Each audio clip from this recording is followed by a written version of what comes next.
do a video recording so that people who want to see it later can see it. Okay, so what I thought I would want to do today is I would like to do a quick revision for trade receivables. Now, this is what we are going to do. This entire topic actually is trade receivables.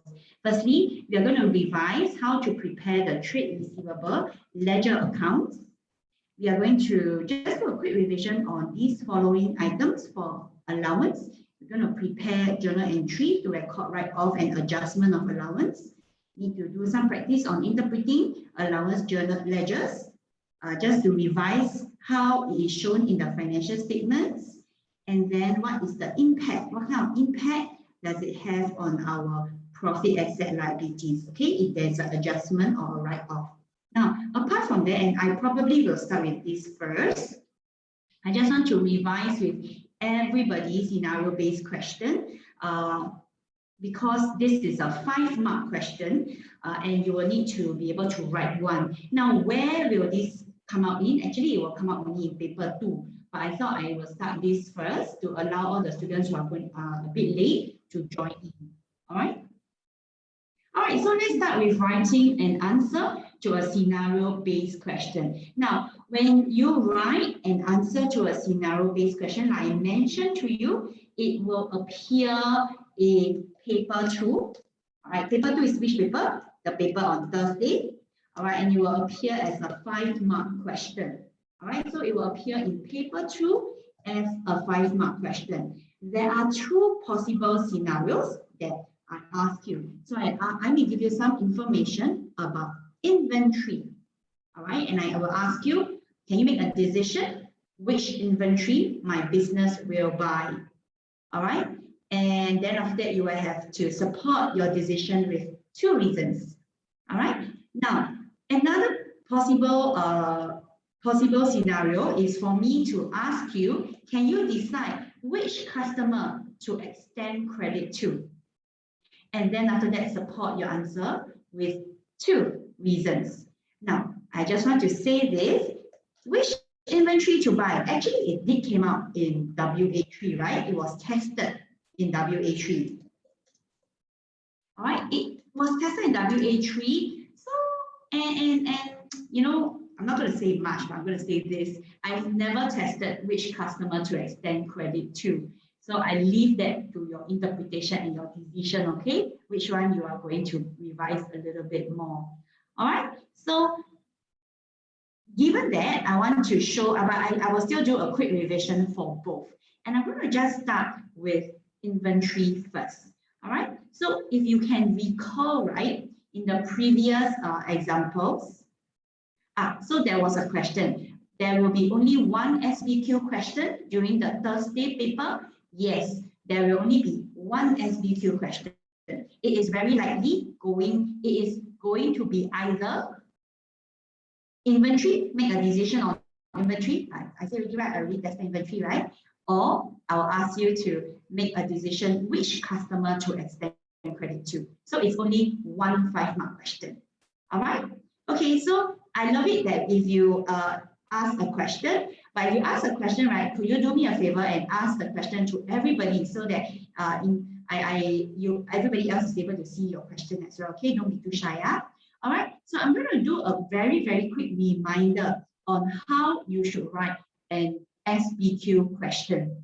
All right, so your SBQ question basically goes back to your DEEL. All right, and the skill is the same. All right, only the content will be different, be it if it's an inventory question or a trade receivable question. The skill is the same, only the content will be a little bit different. All right, so you will be given some information, and as a reminder, right, this information, what do you need to do? Read through it carefully, and then after that, you will need to make a choice. All right, you need to make a choice, and you need to state the decision clearly. So your first step you need to do is you have to make a choice. All right, you have to make a choice. Now, after that, you actually need to find 2 reasons, right? Reason number 1 and reason number 2. Now, for each reason, you will need to have EEL. You will need to extract the information from the question and, where possible, you will need to do some comparison where you can. All right. Now, after extracting your evidence, right, you will need to explain why the evidence supports your decision. So why does this evidence support your decision? And you must link it to some financial information, financial statement information. So if it is inventory, the kind of financial statement information you might say is the sales volume will increase, and that will increase your sales revenue, or your cost of sales lower. All right. So if your cost of sales is lower, your gross profit is higher. All right. If it is got to do with your expenses, you might mention things like storage expense, delivery, or whatever expense it is lower, leading to a higher profit for the year. All right. Or if the person is if your expenses are lower or your cost of sales is lower, you might have more cash in hand or cash at bank, and you can pay the expenses a little bit faster. All right, so this is for inventory. And you can go back and look at the inventory question again. I would like to just use the trade receivables and just to remind you, actually for trade receivables, right, the scale is exactly the same. All right, it's exactly the same. That there's a difference is, right, the only difference is that the content is different. So again, with trade receivables, right, they might give you a scenario, they will give you a scenario, and then they will ask you, okay, like in this example, right? So give you this scenario, and they ask you, they say that Lim Trading buy and sell computer parts, and the business received application for extension for 2 of the existing customers. Did both of these customers want to increase the extension from 30 days to 40 days? Customer A produced tablet, customer B produced no-frill computer. So what is no-frill computer? Basically, very basic computers. All right. Now, they give you some information about customer A and customer B. And then the question could be, please choose one customer. You need to choose one customer where you want to extend credit to. Means allow them to pay later. Which customer will you allow to pay later? And you have to support your reasons or support your decision with 2 reasons. All right. So you use exactly the same skill that you learned for inventory. You make a decision and then you state it very clearly. You extract information, evidence from the question. Where possible, you compare. Cannot compare, then don't compare. And then after that, explain why it supports your decision and link it to the financial information. So I just do one example.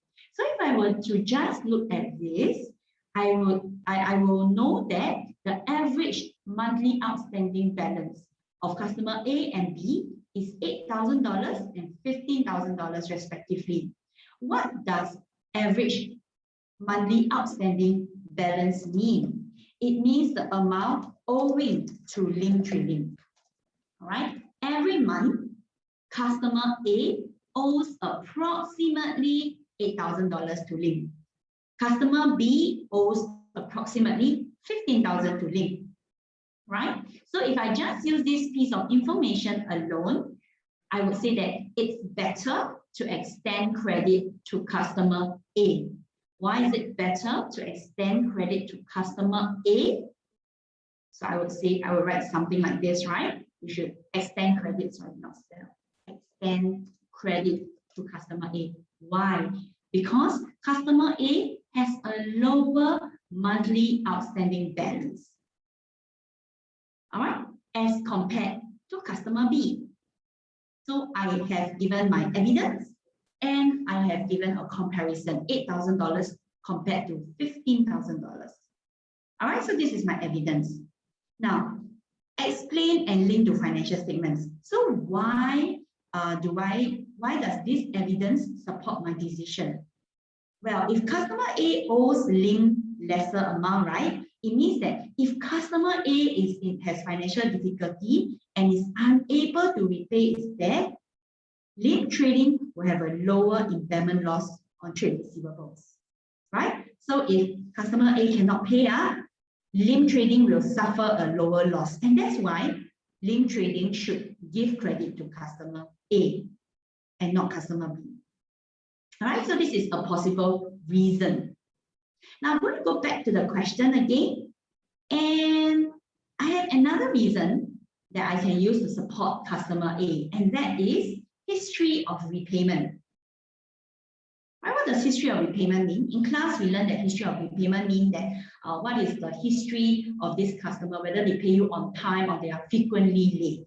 So if you have a look, customer A will usually pay within 35 days, whereas customer B will usually pay within 40 days. So if I want to choose one customer to extend credit to, I would choose customer A based on its history of repayment. All right, so DEEL, my decision is customer A, and then YE, right? What is the evidence inside the question that tells you that? Okay, so a history of repayment. So evidence would be customer A repays the debt faster, right? Customer A repays their debts faster compared to customer B. And of course, you are reminded to use evidence from the question. So I will say 35 versus 40 days, right? Now, after I write this evidence from the question, right, I need to consider, so why does this evidence tell me that I should extend credit to customer A? All right, so I might say something like this: if limb trading is able to collect their debts earlier, it will have more cash on hand to repay its daily expenses. All right, so I might say that. Okay. In any question, there's always at least two reasons for any choice. All right. Sometimes there are three. So for example, in this question, there are actually three reasons why you should choose customer A and not customer B. Another reason is this. All right. Another reason is this, the industry outlook. All right. You can use industry outlook. You can also use reputation of business for the very last reason. So why choose to sell to customer A? All right, because you see customer A is selling tablets with the latest technology. And not only that, right, WFH and HBL tablets are super popular, and customer A is going to make a very high sale. It's like, you guys know the entire school, right? The whole school set 1, 2, 3, right? All buy tablets. All right, so isn't that an indication that your industry is going to do very well if you are producing tablets? All right, so this could be my evidence from the passage. Right, so what might I write? I might write something like customer A produce tablets based on new technology, and these new tablets are now in demand during WFH, work from home, and HBL. So this is my evidence. But why does my evidence support my decision to extend credit to customer A? Why does this evidence support my decision? That's because if your product is in high demand, you are more likely, or rather customer A is more likely to make more sales, and they will be able to repay their debts on time. And if they are making a lot of sales, it also means that this business will not go into financial difficulties, and you will, it's not likely, it's less likely that limb trading will suffer impairment loss on trade receivables if customer A cannot repay their debts. All right, so there was a question. The question is it optional to put data into my evidence? Right, the answer is it's not optional, it's compulsory. Okay, so for example, if I go on to my reason 2, all right, if I go on to my reason 2, you can see that I have provided data. All right, these data, which I have highlighted in red now, I have extracted the correct data from the question. And the data is 35 days for customer A versus 40 days for customer B. So this is a data, and I will need to use data from the question. I cannot just leave my answer like that. I cannot just leave my answer like that. This is wrong, not acceptable. All right, you must have the data. Okay, So this is excellent. If you do have any questions, please just highlight it. All right. Now, does it mean that when I answer the question, there's a right answer, I must definitely choose customer A? Actually, it's not true. You can also choose customer B, and provided you select the correct reason. So one of the reasons that you would choose to select customer B, if you want to extend credit to customer B, all right, it would be this one in green, the annual sales made to the customer.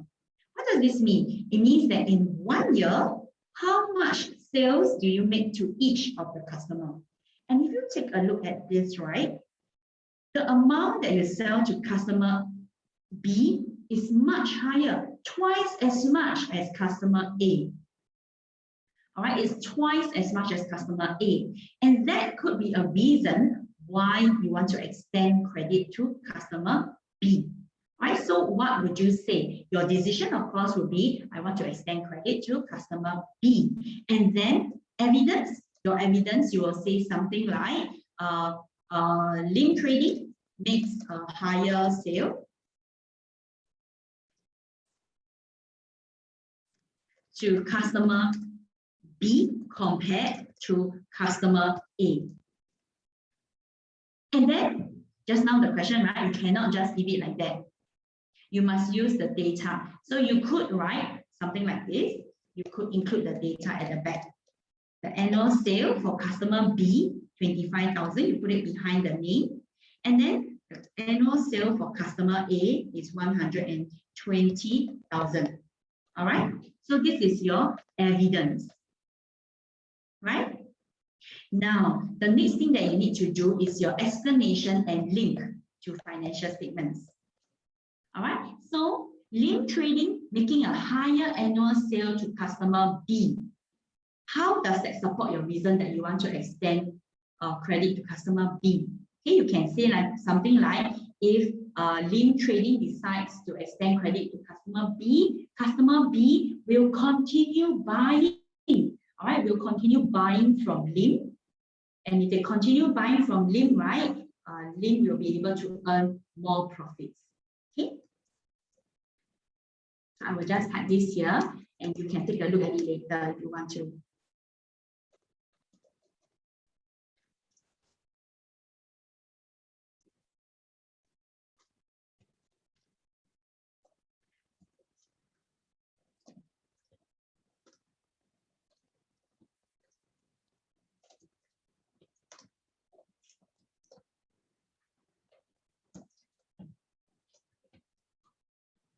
All right.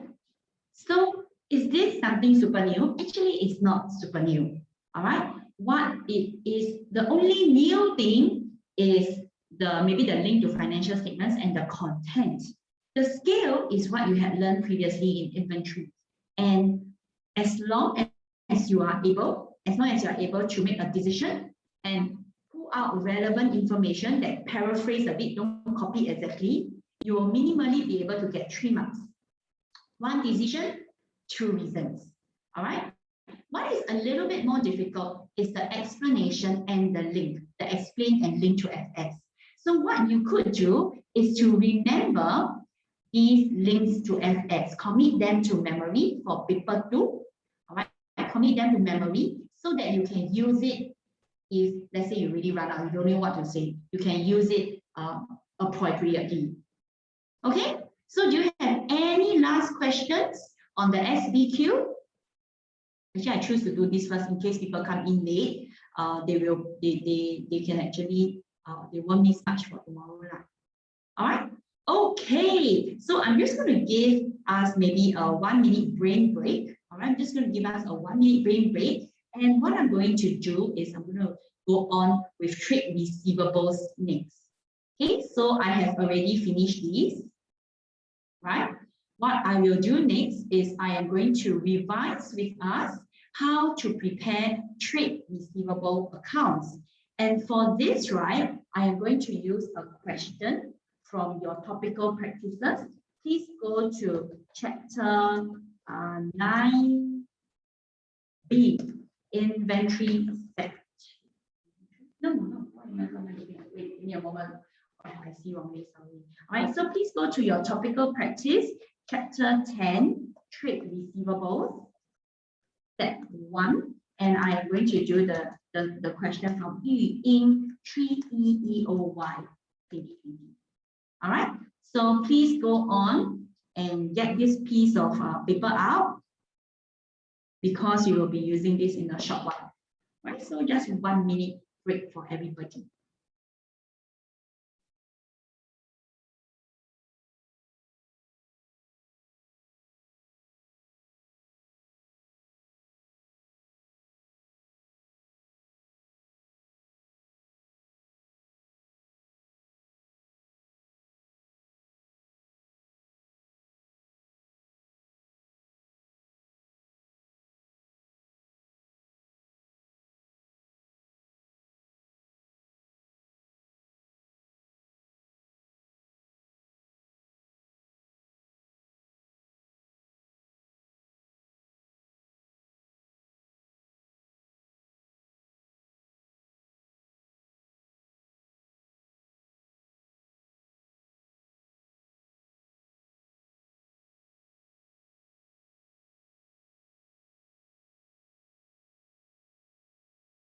All right, everybody, our 1 minute break is up. So I don't know, I hope you guys are around and not just like hanging out quietly and not saying anything, okay? So please use the chat function. All right, so please use the chat function. If you have any questions, just go on and use the chat functions. So some of the things that you need to do for trade receivables is that you will need to know things like trade discount, cash discount, and so on. And you must also know how to prepare a trade receivable ledger account. And this small little section here for the next 20 minutes, we are going to do a quick revision on this, and then you can try a question later. All right, so I'm using E in 3EEOY. It is actually better if you have your notes with you. Oh, where is this 3E? It is this notes. All right, it is this set of notes, the one with the many boxes. All right, it is this set of notes, and it is somewhere behind inventory. All right, so just flip, somewhere behind inventory, chapter 10. Anyway, all the questions are arranged chronologically. All right, so let's take a look at this question. If you need me to pause for a while, please type into the chat function as well. All right, now Susie is a sole trader. Her business buys and sells goods on credit. All right, and this is the first piece of information you must highlight. Actually, I was going through some questions with some of the other students, right, in the last few days, and then those students realized, that actually for POA questions there are a lot of words. You see, why? Look at this. Even the 3E paper, 3M paper also won't escape one. Total words, many words. And if you are just going to read it with your eyes like that, and let your eyes just skim over the words, you will forget to take note of important information.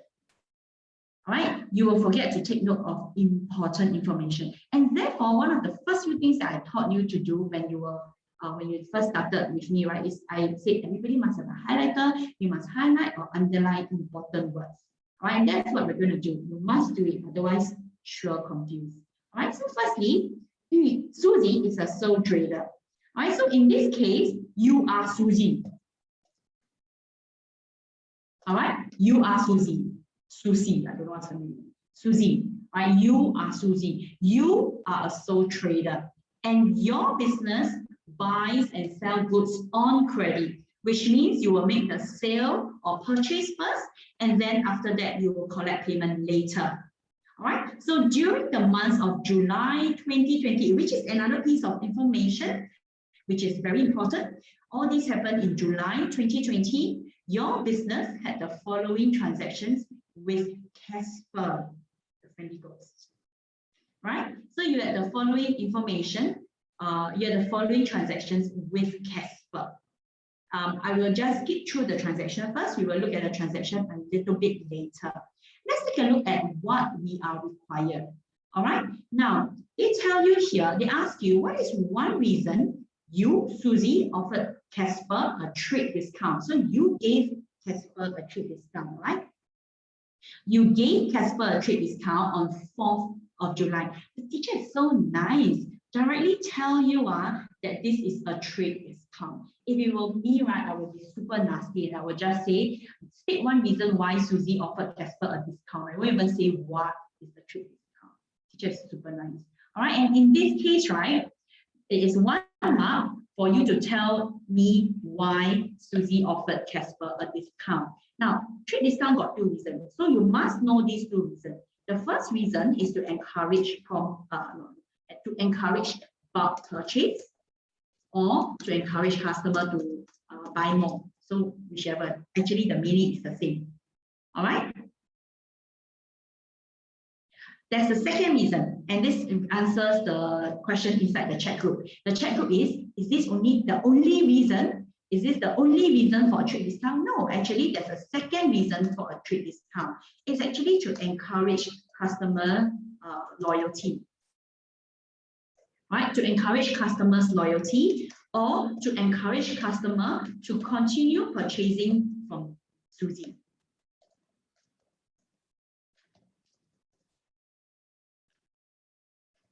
So one example of this, right, is don't know how many of you whose parents actually drive. One example is petrol station. Right, petrol stations, right? So petrol stations, what happens is that they will give you a discount if you buy from them and if you continue buying from them. So you have this membership card, and then for this membership card, you are able to buy the petrol at a lower price. Another example is Challenger. All right, so Challenger has this members price, right? They have a members price versus a non-members price.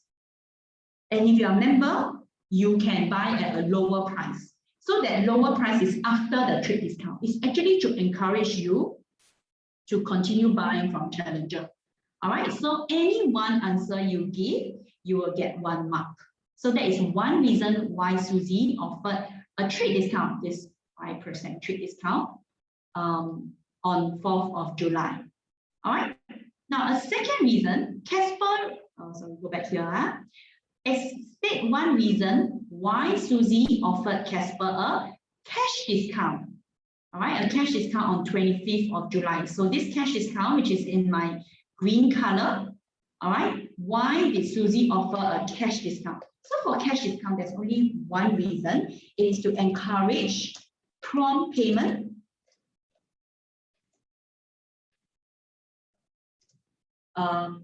or to encourage early payment. All right, you want your customer to pay you before a certain date. So you say, if you pay me within a certain period of time, I will give you a discount. So what is this certain period of time? It can be any number of days the business decides. So if Susie decide 3 weeks, Susie decide you pay me within 3 days, I give you a cash discount. The specified date is the 3 days. If Susie decide pay me within 15 days, then I give you a cash discount. The specified date is the 15 days. All right. So the important point is that you must be able to give me reasons for a trade discount and a cash discount. Okay. Another question that just popped up is the reason interchangeable? So that means if it's a trade discount, can I encourage prompt payment? The answer is cannot. No, not allowed to. Reasons for trade discount is very specific. These 2 reasons. Reason for cash discount is very specific, to encourage prompt payment before a specified date. All right.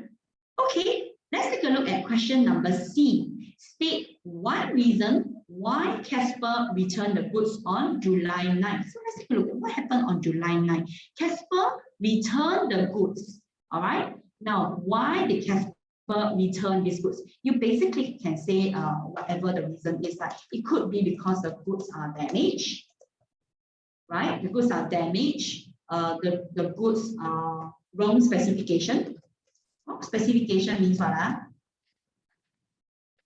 Wrong specification means I ask for blue color, you never send me blue color, you send me red color. I don't want. All right, so that is wrong specification. So either the goods are damaged or the goods are of a wrong specification. So these are questions are very common for either paper 1 or paper 2. All right. Now, let's take a look at the last question where they ask you to prepare. They ask you to prepare Casper's account for the month of July in Susie's ledger, and this is 5 marks. So actually, they never tell you who Casper is to Susie. All right, they just told you Casper, but who is Casper? Is Casper a trade receivable or is Casper a trade payable? They never say, you know, they just say prepare Casper's account in Susie's ledger. All right, so if that's the case, you will have to decide whether Casper is a trade receivable or a trade payable. And how do you decide? You need to go back and look at the question and what they say. So you know that Susie buy and sell goods, right? So let's take a look. And Susie entered into the transactions with Casper. Now, let's take a look at July 1st. Casper owe Susie. So this is so important, so important. Who is Susie? You are Susie. So Casper owe you. Casper owe you $385. Since Casper owes you, that means that Casper is your trade receivable. Casper is your trade receivable. He is a trade receivable. All right, he is your trade receivable because he owes you. All right, they say that Casper owes Susie and you are Susie. They say, no, Miss Lim, I'm boy, I'm not girl. It's all right, all right? So Casper is your trade receivable. Now, since you have identified that Casper is your trade receivable, you can go ahead and write trade receivables hyphen Casper. You need to write down the name of the person who owe you money, right? And the first piece of information is Casper on the first day of July owes you $350. All right, and so what is this $350? It's not 350, sorry, 3850. This 3850 is actually your balance brought down on the 1st of July. So we're going to write that into our trade receivables. Okay, so 2020, July 1st, balance brought down. Casper owes me 3,850. Oh no, 3,850. Is it DR or is it CR? All right, so whether it is DR or CR, it depends on the accounting rule of trade receivables. And I just want to remind everybody, the accounting rule of trade receivable is plus, means all the debit will be pluses, increases in trade receivable, and minus, all the credits will be reductions in trade receivables. Now, balance brought down in the normal situation, all right, the balance brought down is always on the debit side. So where the plus sign is. So your balance brought down on the first day of July is 385 debit because a trade receivable has a normal debit balance. Okay? All right, so let's take a look at July the 4th. Susie sells goods to Casper at a list price of $5,900 less a 5% trade discount. And I want to remind everyone, can you remember what is the meaning of list price? List price means this is the original price. All right, original price. You sold goods to Casper at an original price of $5,900, but you gave Casper a 5% trade discount. So your final amount that you sold to Casper, right, is $5,900 times 95%. The 5% was a trade discount. And just to remind you, trade discount is not recorded. All right, so the final amount is only the 95%, which is 5069. All right, which is 5605, sorry, 5605. All right, 5605. This is the final amount because trade discount is not recorded. All right. Okay, so if that's the case, what are the double entries related when Susie sells goods to Casper? All right, when Susie sells goods to Casper. Now this 5605 is the selling price. And so the double entry should be sales revenue increased by 5605. The other account affected, trade receivable, Casper owes you more money. So increase also 5605. And what we are going to do is that we are going to record Casper increase, trade receivable, Casper increase. All right, so how do I record this highlighted trade receivable Casper increase into the trade receivable Casper ledger? This is how we're going to record it. Because trade receivable ledger increased by 5605, I will record trade receivable Casper increase here, increase by 5605.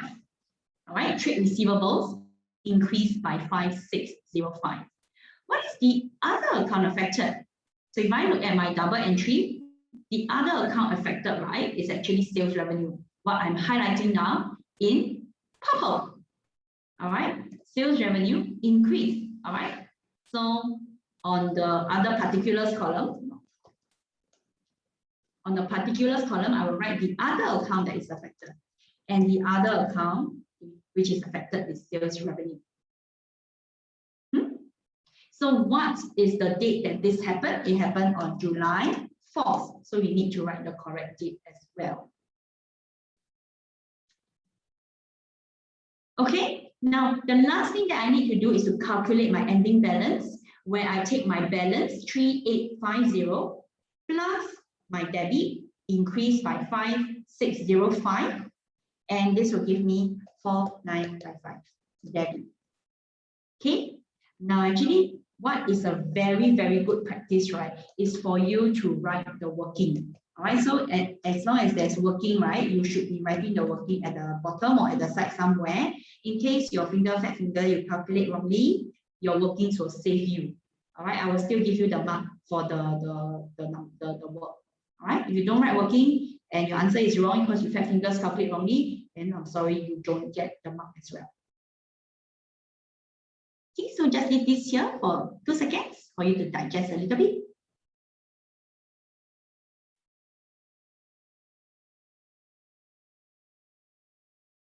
All right, and then after that, I am going to go to the next transaction on the 9th of July. For the 9th of July, it says here, Casper return goods. All right, Casper return goods to you. And the return goods has a list price of $700. List price, just now we identify, right? We say that this is original price. The original price of these goods are $700.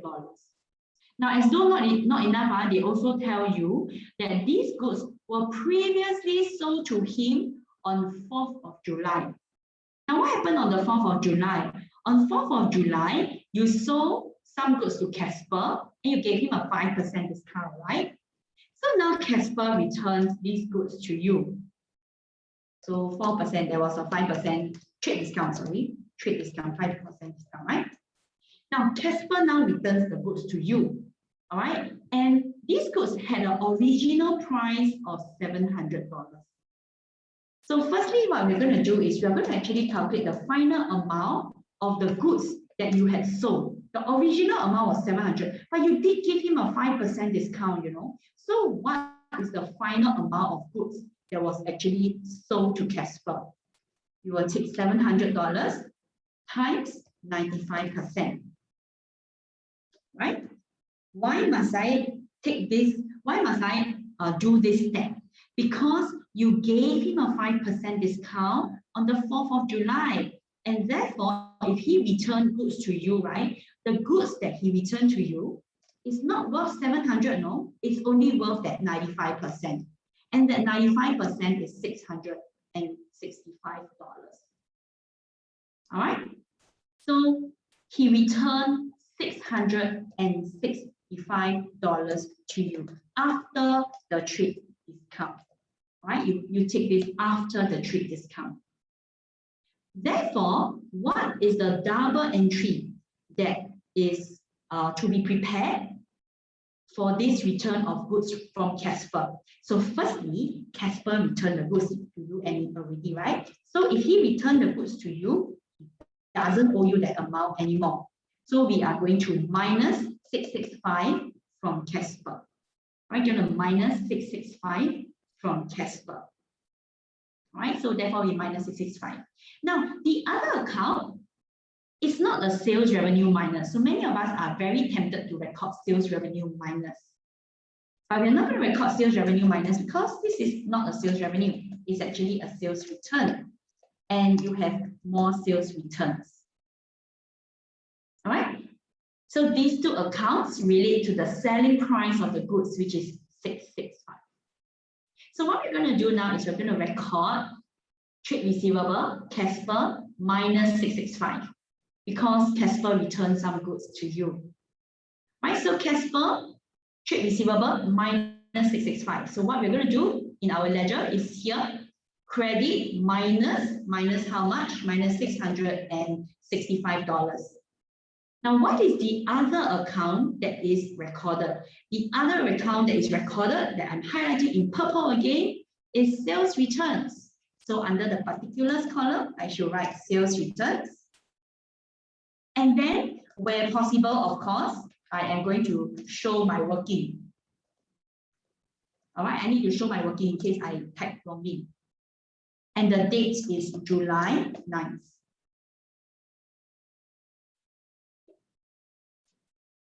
All right, and then I will calculate my balance, which is 8790 debit.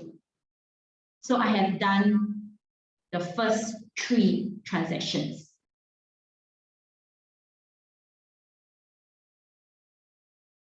Let's take a look at the final transaction. The final transaction has it that Casper paid you. Casper paid you, right? Casper paid a check. So important, highlight important words, pay a check for the amount owing on 1st of July. So what is the amount owing on 1st of July?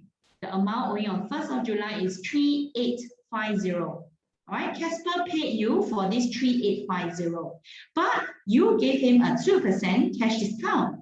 So what are the accounts affected for this, right? So he paid you this 3850. So actually he does not owe you this 3850 already, right? But then he paid you using a check, and then you also gave him a discount.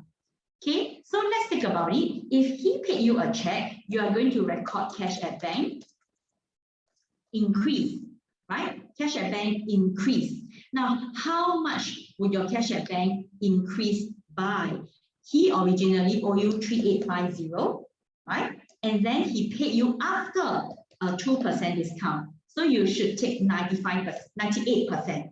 You receive 98% because the 2% is a discount. So 3850 times 98%, he paid you $3,773. All right. Now, since he paid you this $3,773, right, he also doesn't owe you this amount anymore. So we will record trade receivable hyphen Casper. Casper does not owe you this amount anymore, 3773. It doesn't owe you. That's why you minus this amount from Casper. Right? Let's not forget though, actually he owe you 3850. He owe you 3850. So what is the difference? The difference is this cash discount, right? And since you gave him a cash discount, that would be a discount allowed. All right, that would be a discount allowed. And how much is this discount allowed? What you would do is you either take 3850 times 2%, or you take 3850 times minus, sorry, we take 3850 minus away the 3773. All right, so I'm just going to times the 38 times the 2% like that. All right, and that would give me $77.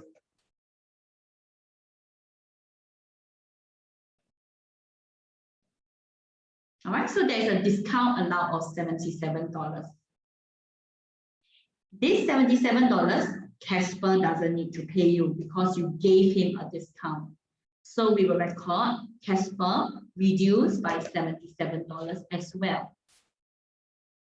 Okay, so now that I've written out the double entries, how does that get shown in my trade receivable Casper account? All right, so how does this get shown in my trade receivable Casper account? Firstly, I want to record trade receivable Casper reduced by 3773, right? So I'm going to record trade receivable Casper reduced by 3773. So 3773 over here. What is the other account affected? The other account affected, I'm going to highlight in purple again. Cash at bank is the account affected. So I'll record cash at bank.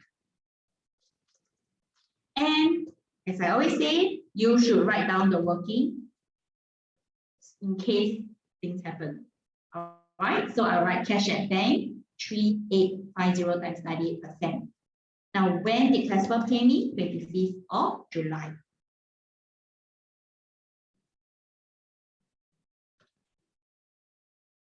The next thing I will do is to calculate my balance for the balance column. If I got calculation error, you must tell me, okay? You all know I'm pretty careless when it comes to calculation. All right, now the next thing is trade receivable Casper. You gave him a $77 discount, and therefore you're going to record that now. So trade receivable Casper reduced by $77. He doesn't need to pay you this discount anymore. So you are going to reduce trade receivable Casper by $77. All right. What is the other account affected? The other account affected is in the purple now, is the discount allowed. So under the particulars column, I am going to write discount allowed. And of course, being the likewise students that you are, you will show me your workings. When did this happen? Happened on the same day, July 25th. July 25th. And you have a balance of 4940 debit. Okay? This is not the final answer. All right, there's no other transactions already, but one last thing that you will need to do is that you will need to bring this amount down to the for the next month. All right, so you need to bring it down to the next month. So what does that mean? Let me just get it off. So yeah. Okay, so what does this mean? You will need to bring it down to August 1st, balance brought down, and the amount will be 4940 debit. Okay, so when you do this, you are preparing the trade receivables Casper account. You must know how to prepare a trade receivable Casper account. It can appear in paper 1 or in paper 2. Okay, so what happens here is that you have already done a quick revision on how to prepare a trade receivable ledger account given some transactions. All right, and you use Yuying 3E EOY as an example. There is more question for you to practice actually. You can do Yuying 3N EOY. All right, you can also use that and practice it. All the answers are actually already on SLS since last week. So there's a question, most likely which paper will it appear in? Okay, the answer is I cannot tell you. All right, it has equal chances of appearing in any paper. So it can appear in, so if I look at the old syllabus, right, the N-level questions, right, it could appear in paper 1, it could appear in paper 2. Nobody knows. All right, of course I know that, but I cannot tell you like that, okay? All right, so you have done the, we have done this. The one in red, we have done it. And I will just give you maybe 2 minutes for you to quickly run to the toilet to do a quick toilet break, and then I will do allowance for impairment of trade receivables. I will do this now. All right. So you can go to the toilet if you need to.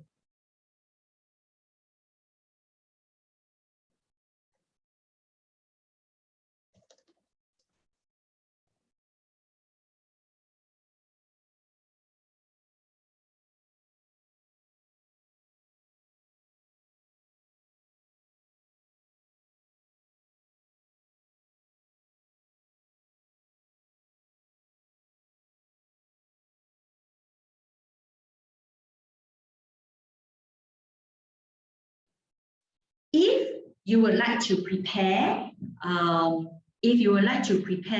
your the items, if let's say Miss Sim, what are you going to use next to revise?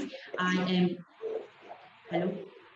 If let's say you need to know what I am going to use to do the revision, all right, you should have your notes with you, your compiled notes with you.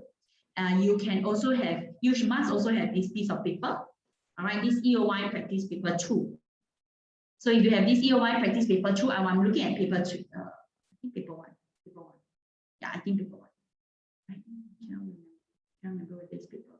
Oh, sorry, paper 2, question 3. All right, so you should have this paper with you, paper 2, question 3. All right, I'm going to use it as an example.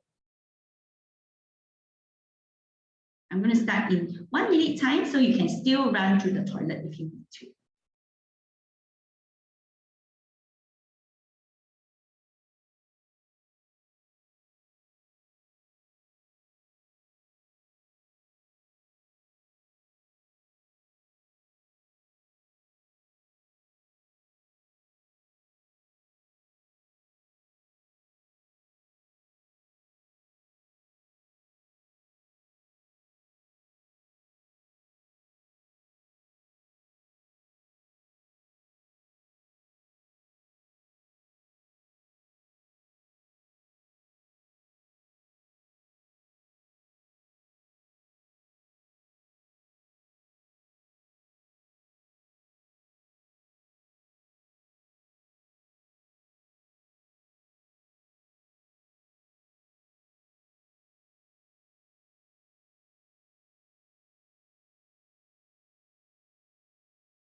All right, everybody.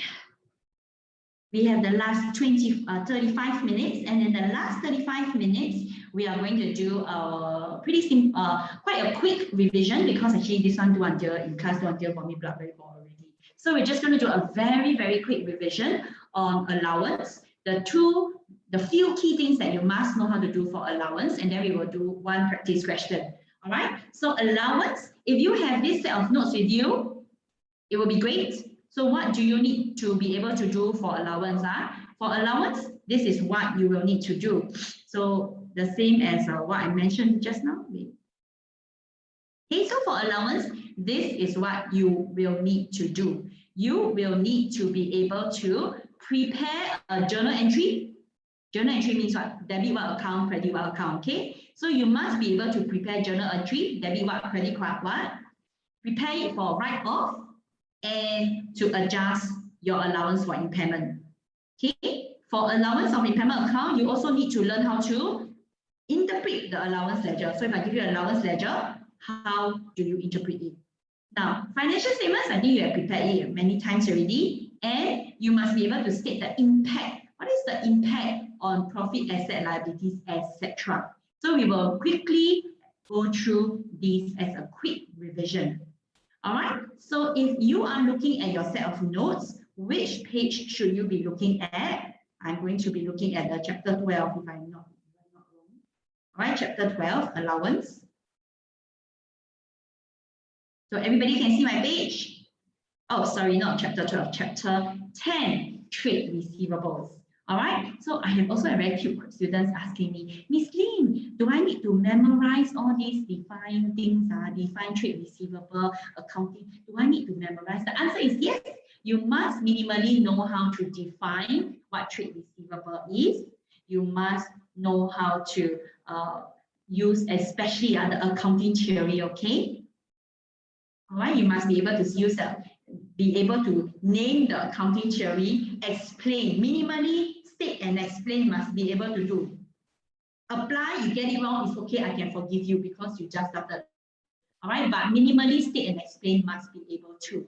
All right, so at the end of the day, for trade receivables, you are always very worried that people are not able to pay you back. All right, so when people are not able to pay you back, that is no good for your business. All right, it's no good for your business because you sold goods to them hoping that they will pay you back and they didn't pay you back. And when they don't pay you back, you are actually making a loss.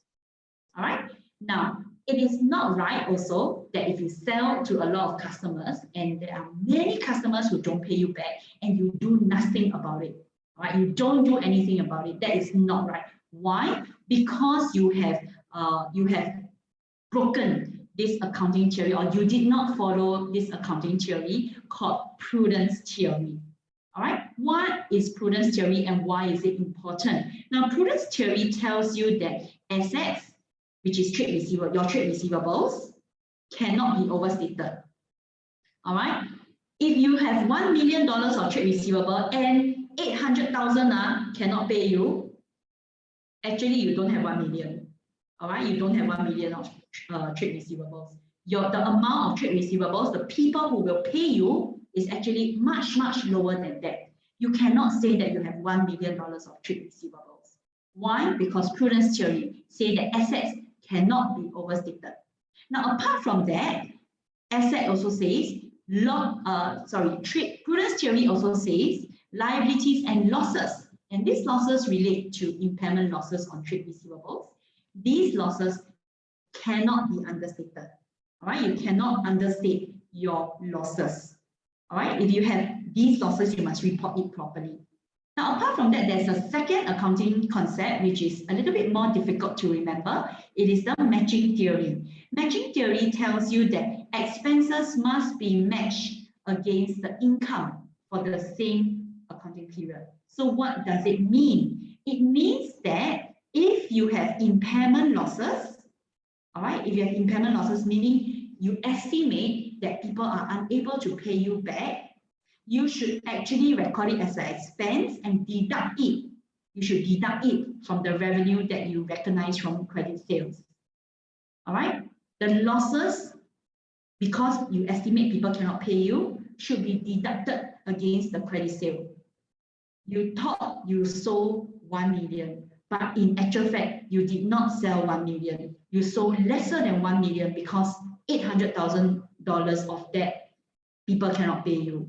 So matching theory to match the impairment losses on trade receivables against the revenue recognized from credit sales. All right, so these two must learn.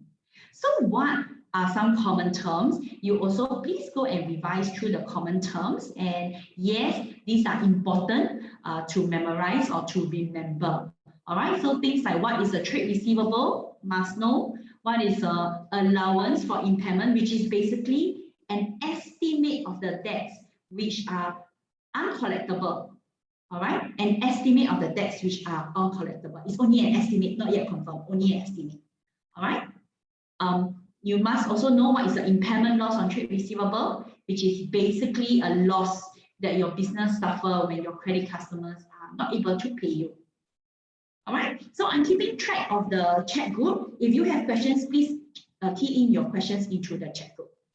Right, so this is some of the common terms you must know. Now, I mentioned to you earlier that you must be able to prepare the double entry for trade receivables and to adjust, you must be able to prepare the double entries for writing off trade receivables and to adjust your allowance. So for this, just a reminder, I think most of us are able to memorize already. Now, when your credit customer confirm cannot pay, all right, the business need to write off the debt. And the question will tell you very outrightly, this debt is to be written off. All right, so when you know that this debt must be written off, the two accounts to debit and credit is like that. Now, firstly, you are going to credit trade receivables. Why do you credit trade receivables? Because the customer is unable to pay you already. All right, your customer is not able to pay you. That's why you minus away from trade receivables. He is dead. He has ran away. His business has closed down. He is not going to pay you. All right, so you need to minus away from trade receivables, credit that. Okay, the next thing is, if you, what is the other account affected? The other account affected is allowance for impairment of trade receivables, and you are going to deduct that as well. All right, you minus away. Why minus away?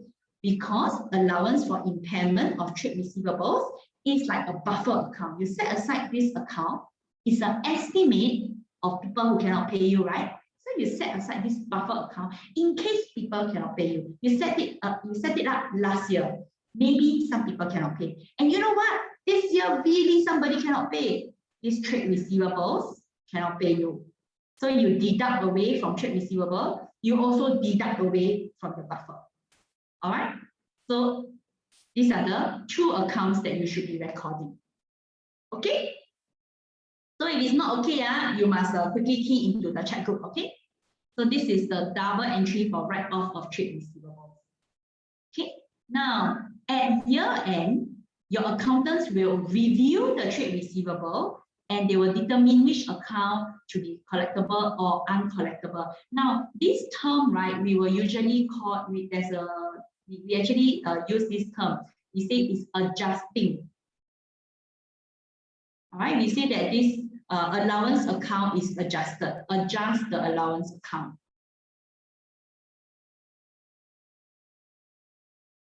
All right, we say that we are adjusting the allowance account. All right, so what is the double entries that you need to adjust the allowance account? All right, now in this case, right, you need to remember your OWE. OWE. All right, you need to calculate whether you are going to increase the allowance. Right, you need to calculate whether you increase the allowance or decrease the allowance. How do you calculate? You will use the OWE. All right, now how, so for example, let's take a look at, so if you increase your allowance, what are the double entry that you will record? Actually, this is the same, the plus sign and the minus sign is the same line. So if you increase your allowance, right, if you increase your allowance, you will record allowance plus. So you see here, increase, right? Increase allowance, you will increase your allowance. The other account, increase impairment loss on trade receivable. Please don't write wrongly, okay? Some people accidentally write impairment loss on inventory. No, this one is trade receivable. All right. So if you increase your allowance, impairment loss plus, allowance also plus. The other, what if you need to decrease your allowance? All right, you need to decrease your allowance minus your impairment loss, also minus. All right, impairment loss also minus. Okay, so an example would be if I decrease my allowance here, can you see if I decrease my allowance here, my allowance will be my allowance is going to decrease minus 1,800. Then impairment loss also minus 1,800. Also minus 1,800. All right. All right. So we're going to take a look at this ledger.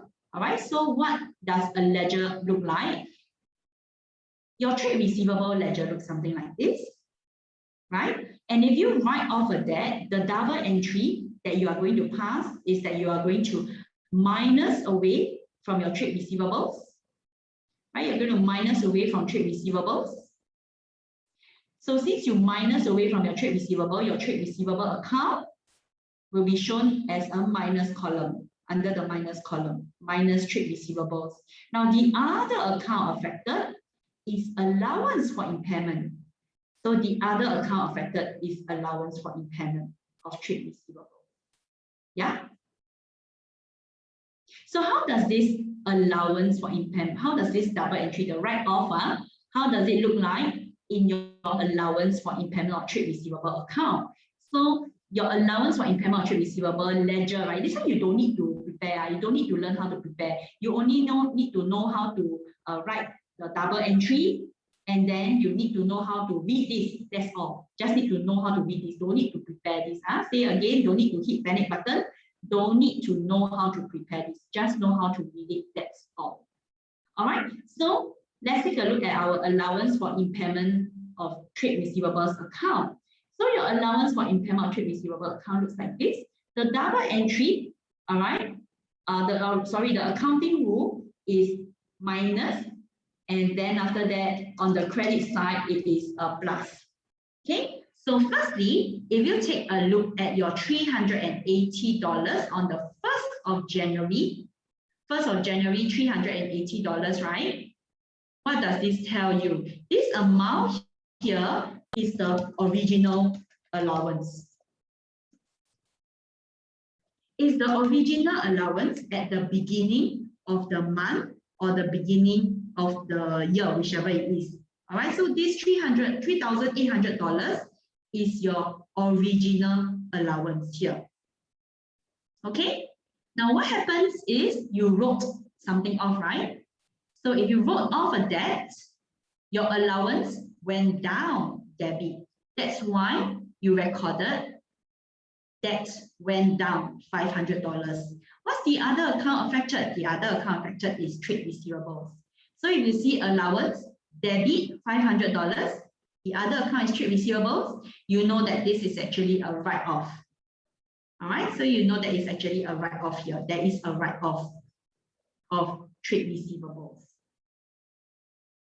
All right, now, next one, in the question, you can also see that there was this double entry. I'm going to take here. So this December 31st, you can see that your allowance account increased in the plus column, $1,200. The other account affected is impairment loss on trade receivables. All right, the impairment loss on trade receivables has been affected. And then the other account, what happened? It is the allowance increasing by $1,200. The other account affected was impairment loss on trade receivable. So what has happened here? All right, if I write this out in double entries, right, I would have recorded allowance increase DR, oh, sorry, not increase. Is it increase? Yes, increase CR 1,200. The other account affected is impairment loss. Impairment loss has increased also. Debit 1,200, right? So what does this double entry tell you? This double entry tells you that there was an increase in allowance for impairment of trade receivables.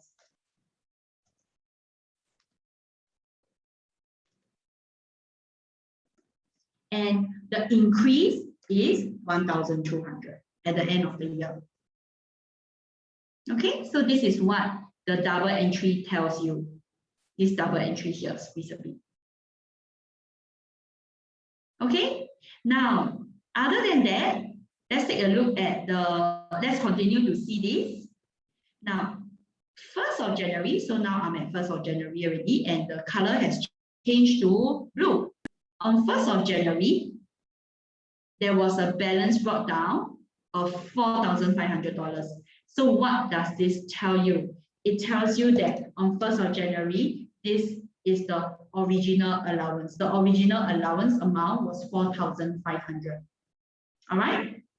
Next, it also tells you in the year of 2018 that your allowance has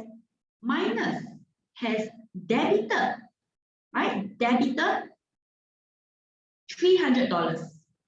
on 31st of December. And then the other account affected is impairment loss on trade receivables.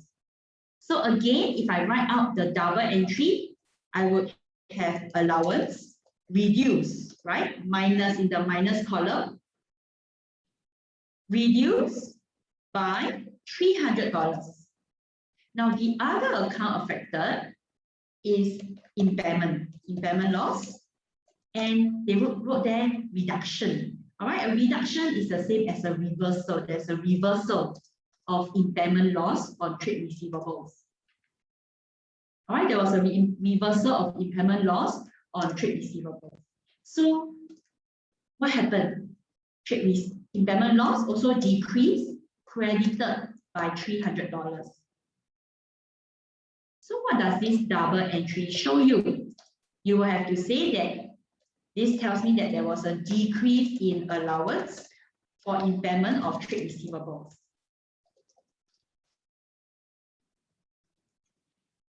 How much is this allowance decrease? It decreased by $300.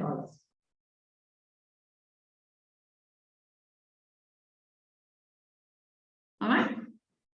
So this is what you will need to know how to do as well from an allowance question. Okay. Now what I would like you to do is this. Can you go to this paper? Okay, can you go to this paper? Paper 2, practice paper 2. And then you flip to question 3. Then we can take a look at that question 2, maybe some quick practices, all right? So can you take a look at that question? Question 3.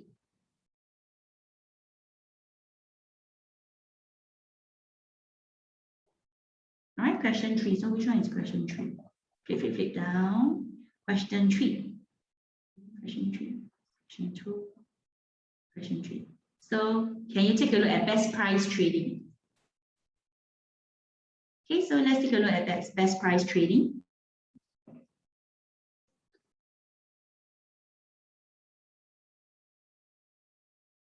Oh, okay, so I can go back. You give me a moment. So somebody asked whether we can go back. Can you see now? All right, so I'm just going to leave this here. The rest of you, could you just go, could you go to the other question, all right? So you can take a look at paper 2, question 3. And once you're okay with that, then once the person is finished, right, please text me, okay? Then we will continue on with paper 2, question 3. And that is the last thing that I will do. Paper 2, question 3.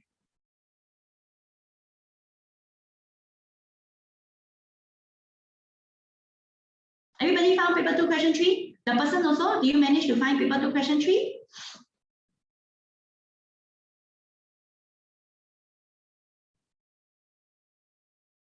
Paper 2, question 3, everybody? All right, okay, so if you have found paper 2, question 3, here it looks like, this is what it is. Paper 2, question 3, over here.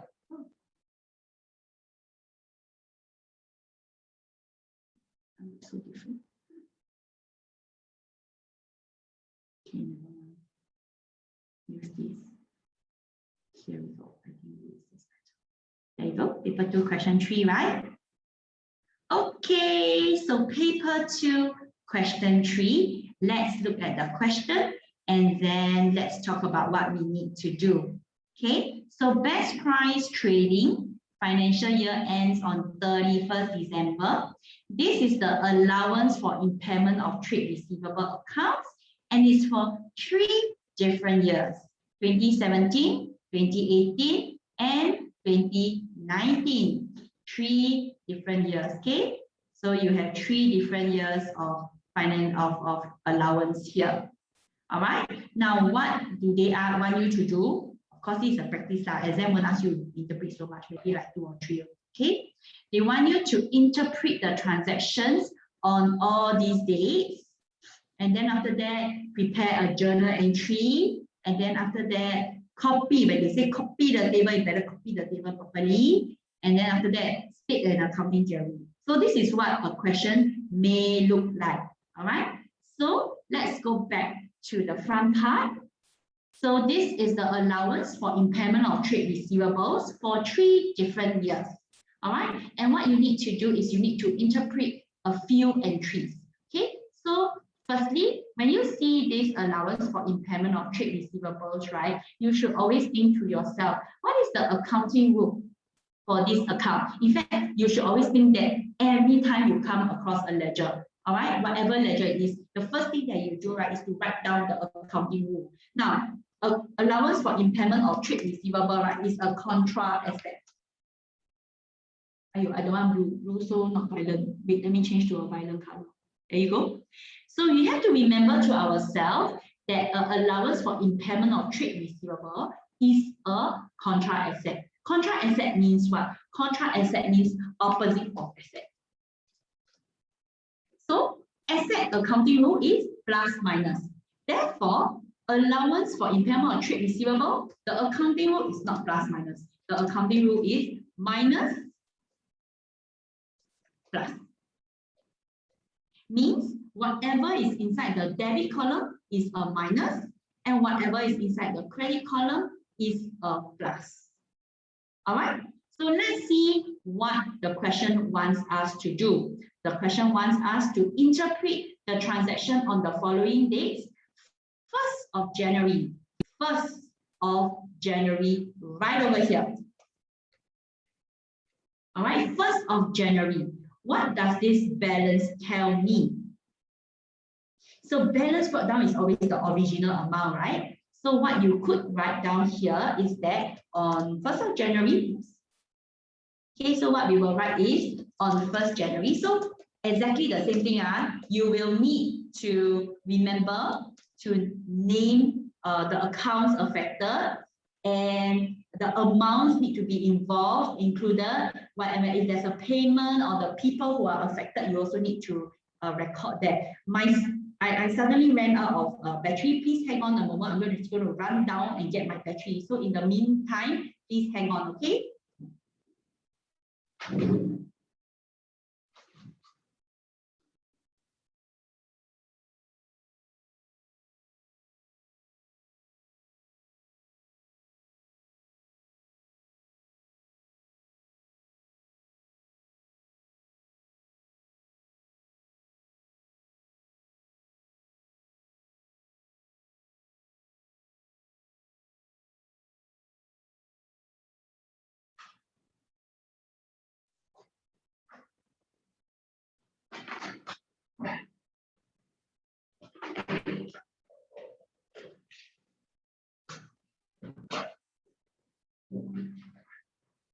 I am back, thankfully.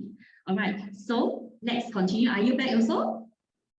So what is happening here on the 1st of January? You can say exactly what you know. This is the original balance, right? So you can say on 1st of January, the original balance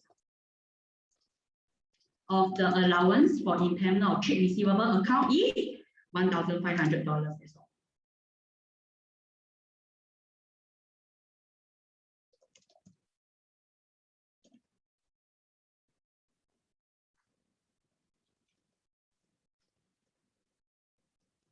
All right, so you are just describing what you see inside the ledger, which is what you have done many times for other questions before. All right, so on 1st of January, the original balance of the impairment of trade receivable account is 1,500. Or there's another way that you can write it. You can also write that on 1st of January, which is exactly the same here, right? On 1st of January, exactly the same. You can say that it is the estimated uncollectible that's estimated. The key point here is the estimated amounted to 1,500. You will be able to get the marks regardless, all right? Because why? Estimate uncollectible debts, right? This estimated uncollectible debt is allowance. All right, so either answer would have given you the mark. Okay, so we are done with 1st of January. All right, now let's take a look at 3rd of January. On 3rd of January, what happened? I changed color, I changed to blue. Okay, so on 3rd of February, what has happened? Okay, so which one am I talking about? Talking about this transaction, 3rd of February, I can see that allowance has debited. Is it debited? Yes, debited. Allowance has decreased. Can you see a decrease on the minus side? All right, and debited how much? Debited $500. The other account affected, right, is this trade receivables value short. Okay, so if I write out the double entry, what does this double entry look like? It will look like this: allowance, right, minus $500, right? When allowance minus, it is allowance debit. All right, allowance debit 500. Somebody want to ask a question, is it? I have a person who is unmute. Okay, so allowance reduces by 500. That's what it says, right? Allowance debit minus 500. Then the other account affected, the other account affected is the trade receivable account. All right, the trade receivable value short. Now, if allowance debit, trade receivable must be a credit, right? So trade receivable, when trade receivable credit, trade receivable is minus. So trade receivable minus 500. And you know this kind of double entry. This kind of double entry will tell you that there was a write-off. All right.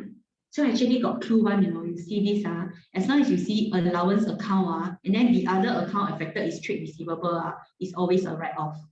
All right, so every time you see here allowance minus a certain amount, then the other account affected is trade receivable, is always a write-off. So if you need to interpret this blue color text, right? The blue color text, what does it mean? It means that on 3rd of February 2017, a trade receivable was written off, right? So we just need to write trade receivables value short. Oh, okay, so amounts owing from trade receivable. Okay, so on 3rd of February, amount owing from trade receivable value short was written off.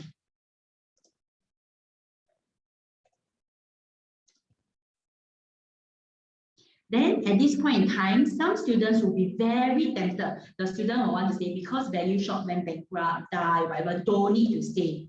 All right, so no need to say reason. You don't need to say what is the reason why value short, why the amount was written off. You don't need to say the reason. You only just need to say that the amount owing from value short was written off. Now, this there's actually one piece of missing information from it. Is anybody able to spot what is the missing information?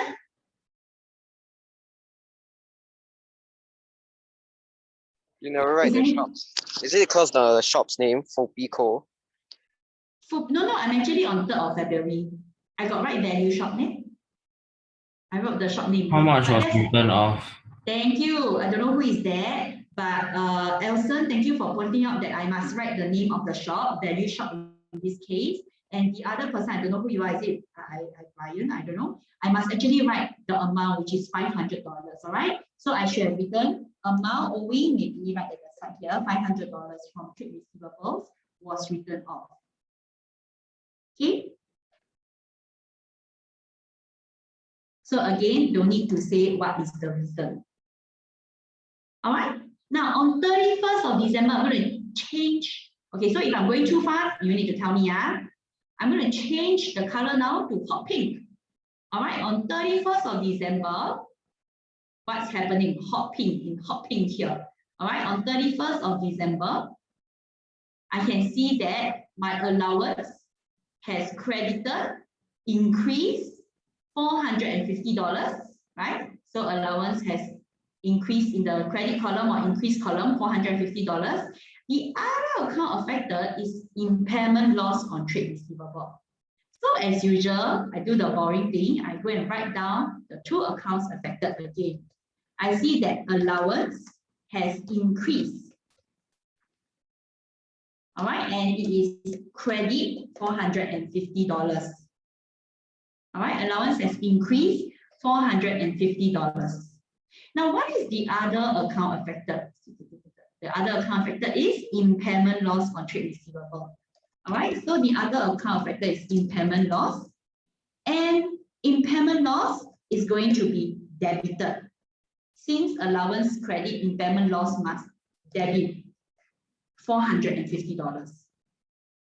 Impairment loss is an expense. So when impairment loss debit, right, impairment loss actually increasing by $450 for the pink color section. Cannot see, maybe actually here can see the pink color section, right? So what are you doing here? You have increased your allowance by $450. You also increase your impairment loss. All right, and that is exactly what you are going to say, no more, no less. All right, so you can say on 31st December 2017, the allowance for impairment loss account was increased by a certain amount.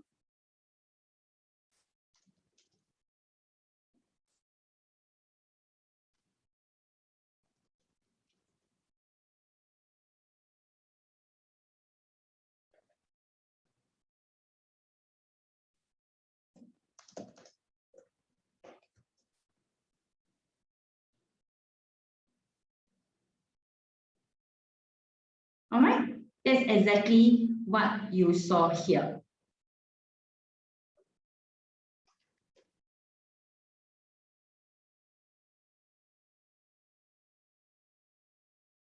Okay, so actually the rest is just very repetitive. So for example, I'm going to change the color to green now. If I look at trade on 7th of August, right? This green color, 7th of August, when my allowance reduced minus by 150, the other account affected is trade receivable for PICO. So exactly what happened on 7th of August, if your allowance went down, the other account is trade receivables. It means that it is a write-off, right? So on 7th of August, there was a write-off.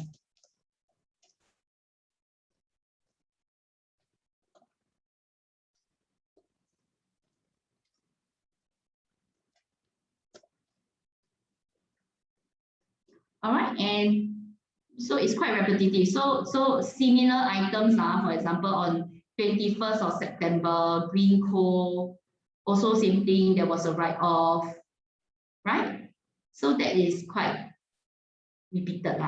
Okay, so I guess one thing that I would like to take note is, let's take a look at maybe on the 28th, all right, 2018, December 31st, 2018, December 31st. All right, so this one is, I'm going to change color to orange, 2018, December 31st. Okay, so December 31st, 2018, this one.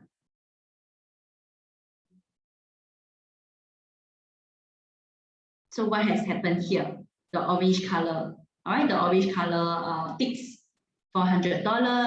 I see that allowance for impairment account actually went down. There was a minus $400. The other account affected is impairment loss on trade receivable on December 13. So what I will always do is I will write the double entry first. So I see allowance went down.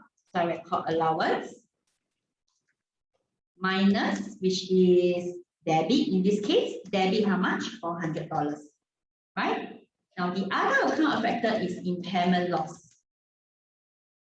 All right, impairment loss, and if allowance debit, impairment must credit. So credit $400. Now impairment is a expense account. So if impairment credit, impairment has went down. So what is happening here? Basically, you have adjusted your impairment, your allowance downwards. All right, you have adjusted your allowance downwards. And all you need to do is to say decrease allowance for impairment of trade receivables. Oh, sorry, you should write the date first, right? So you say on 31st of December 2018, decrease impairment allowance for impairment on trade receivables, and the amount which you decreased it was $400. Okay, so that's how we can read the double entry, or rather the ledger for allowance. All right.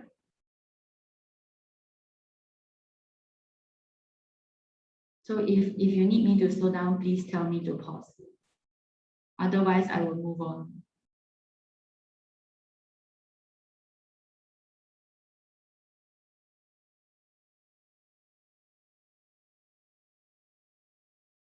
All right, now, of course, you can try the rest of the question yourself. The answers are all given to you. It's all on SLS. So you can go and download the answers from SLS and take a look at it. All right, now, apart from that, of course, you must be able to do things like preparing the double entries.